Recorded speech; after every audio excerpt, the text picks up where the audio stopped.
Le petit pèlerinage de cette année bat des records. L'affluence atteint des niveaux jamais égalés en ce 26e jour du Ramadan.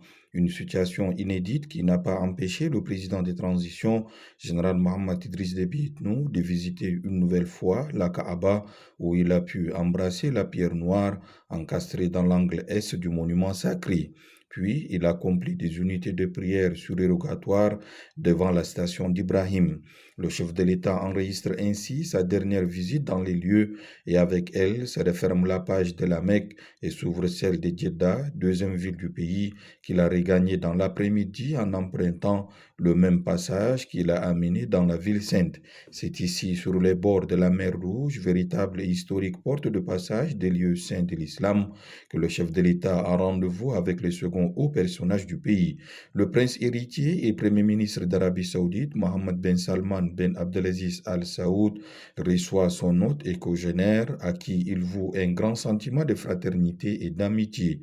L'occasion est toute indiquée pour les deux personnalités de célébrer cette proximité et exalter la dynamique positive dans laquelle se trouve la coopération tchado-saoudienne, une coopération soutenue par un accord cadre de coopération conclu en 2021 à Riyad.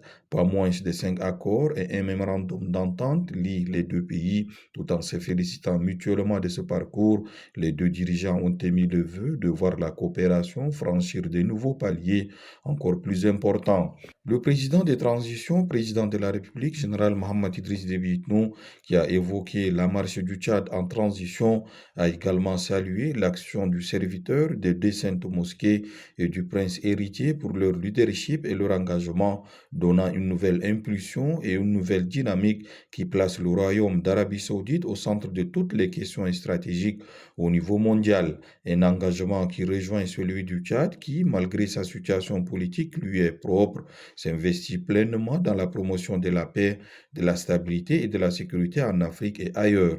Un état de fait qui a amené les deux dirigeants à aborder l'urgence du moment qui a pour nom le Soudan. Faisant part de leur extrême inquiétude face à la détérioration de la situation, les deux hommes d'État, au regard de l'examen du dossier, ont affiché une vision commune quant à ce qu'il y a lieu de faire dans l'immédiat, à savoir l'arrêt immédiat de combat et de négociations directes entre belligérants.